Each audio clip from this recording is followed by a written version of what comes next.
নিজেদের স্বাস্থ্য ভালো রাখার জন্য আমরা কত কিছুই না করি, কিন্তু আচ্ছা, শরীরের সবথেকে শক্তিশালী অংশ মানে আমাদের ব্রেইন বা মস্তিষ্ক, সেটার দিকে কি আমরা ততটা মনোযোগ দিই?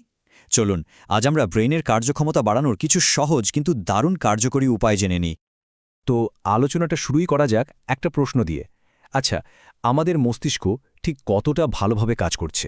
মানে আমরা কি কখনো ভেবে দেখেছি? এই প্রশ্নটা কিন্তু বেশ জরুরি, কারণ আমাদের প্রতিদিনের জীবনের বলতে গেলে সবকিছুই তো এই মস্তিষ্কের উপরেই নির্ভর করে, তাই না?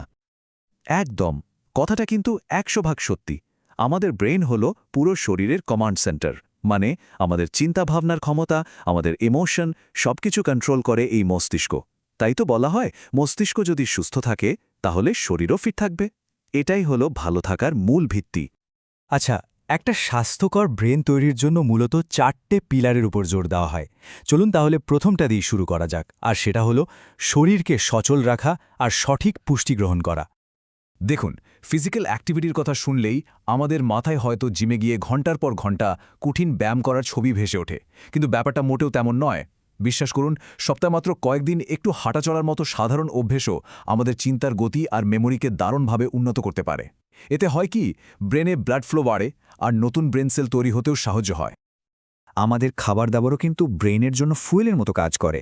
একদিকে যেমন ফল, সবজি, অলিভ অয়েল বা মাছের মতো ভালো ফ্যাট আমাদের ব্রেনকে সুরক্ষা দেয়, ঠিক তেমনি অন্যদিকে প্রসেসড খাবার বা ধরুন অতিরিক্ত চিনি দেওয়া ড্রিঙ্কস এর মারাত্মক ক্ষতি করে। মানে পছন্দটা কিন্তু আমাদেরই করতে হবে। আর এই উদাহরণটা দেখুন, কি দারুণ না? ব্রেইনের জন্য ভালো খাবার মানেই যে স্বাদহীন বোরিং কিছু হতে হবে তার কিন্তু কোনো মানে নেই। এই যেমন ধরুন ব্লুবেরি দেওয়া প্যানকেক, একদম সহজ মজাদার একটা খাবার, অথচ ব্রেইনকে সুস্থ রাখতে দারুণ সাহায্য করে। বেশ, এবার তাহলে দ্বিতীয় স্তম্ভের দিকে এগোনো যাক। এই পিলারটা হলো ব্রেনকে সবসময় চ্যালেঞ্জ করা আর নতুন কিছু শেখা। চলুন দেখি এটা কিভাবে কাজ করে। এখানে একটা খুব ইন্টারেস্টিং সায়েন্টিফিক আইডিয়া আছে, নাম হলো নিউরোপ্লাস্টিসিটি। শুনতে কঠিন লাগলেও ব্যাপারটা খুব সহজ। এর মানে হলো আমাদের ব্রেইনটা কিন্তু পাথরের মতো শক্ত বা ফিক্সড কিছু নয়, বরং এটা অনেকটা মাসলের মতো। মানে একে যত চর্চা করা যাবে এটা তত শক্তিশালী হবে। আর এই চর্চা করার উপায়গুলো কিন্তু খুব মজার। যেমন ধরুন, সোমাটোর মতো কোনো ব্রেন গেম খেলা বা নতুন কোনো শখ তৈরি করা, সেটা গান শেখাই হোক বা ছবি আঁকা, এমনকি একটু কঠিন কোনো বই পড়লেও কাজ হয়। এই সব কাজগুলো আসলে আমাদের ব্রেনের ভেতরে নতুন নতুন রাস্তা তৈরি করতে সাহায্য করে। শুধু কাজই নয়, আমরা নিজেদের সাথে কিভাবে কথা বলি, আমাদের মাইন্ডসেট কেমন, সেটাও কিন্তু ব্রেনকে নতুন করে প্রোগ্রাম করতে পারে। ভাবুন একবার, আমি চেষ্টা করব বলার বদলে যদি বলা যায় আমি এটা করবই, তাহলে ব্রেনে কি প্রচণ্ড শক্তিশালী আর পজিটিভ একটা মেসেজ যায়। এই ছোট্ট পরিবর্তনটাই অনেক বড় পার্থক্য গড়ে দিতে পারে। এবার আসা যাক আমাদের তৃতীয় স্তম্ভে। এই পিলারটা হলো অন্যদের সাথে কানেক্ট করা আর নিজেকে রিল্যাক্স রাখা, মানে আমাদের ইমোশনাল আর সোশ্যাল হেলথের দিকে নজর দেওয়া। মানসিক চাপ বা স্ট্রেসকে কিন্তু মস্তিষ্কের সবচেয়ে বড় শত্রু বলা যেতে পারে। এটা অনেকটা সাইলেন্ট কিলারের মতো কাজ করে, কারণ এটা শুধু আমাদের আবেগ বা মনকেই খারাপ করে না, বরং শরীর আর বুদ্ধিকেও কাবু করে ফেলে। মনোযোগ কমে যাওয়া থেকে শুরু করে হাই ব্লাড প্রেশার পর্যন্ত এর প্রভাব কিন্তু মারাত্মক। তবে ভালো খবর হলো, এই স্ট্রেসকে কন্ট্রোল করার অনেক উপায় আমাদের হাতেই আছে। যেমন ধরুন, কিছুক্ষণ মেডিটেশন করা বা একটু প্রকৃতির কাছাকাছি সময় কাটানো, এমনকি প্রিয়জন বা বন্ধুদের সাথে মন খুলে কথা বললেও কিন্তু স্ট্রেস কমাতে দারুণভাবে সাহায্য হয়। আর সবশেষে আমাদের চতুর্থ এবং শেষ স্তম্ভ।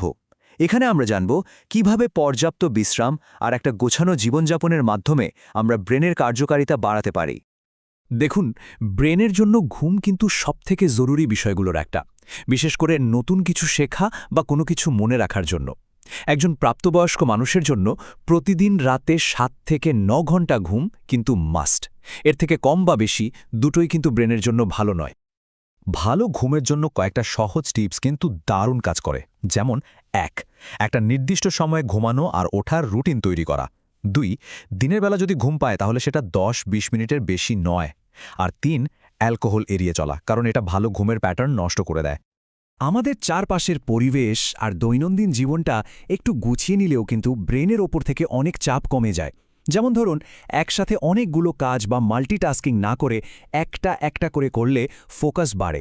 একটা ডেইলি রুটিন মেনে চললে ওই যে ব্রেন ফগ বা মাথায় সব জট পাকিয়ে যাওয়ার মতো অনুভূতি, সেটা অনেকটাই কমে আসে। তো আমরা 4টে পিলার নিয়েই কথা বললাম। এখন আসল প্রশ্ন হলো, এই সবটা জানার পর আমাদের প্রথম পদক্ষেপটা কি হবে? মনে রাখতে হবে এই 4টে স্তম্ভ, মানে শরীরচর্চা আর পুষ্টি, নতুন কিছু শেখা, মানুষের সাথে মেশা আর রিল্যাক্স করা এবং পর্যাপ্ত বিশ্রাম, এগুলো কিন্তু একে অপরের সাথে জুড়ে আছে। সব মিলিয়েই কিন্তু ব্রেনের জন্য একটা কমপ্লিট হেলথ সিস্টেম তৈরি হয়। আর একটা কথা মাথায় রাখা খুব জরুরি, ব্রেনের স্বাস্থ্য ভালো করাটা কিন্তু কোনো একদিনের কাজ নয়, এটা একটা জার্নি। এটা কোনো কঠিন নিয়মের লিস্ট নয়, বরং ভালো থাকার দিকে এগিয়ে যাওয়ার একটা সুন্দর পথ। তাহলে চলুন এই আলোচনাটা শেষ করি এই প্রশ্নটা দিয়ে।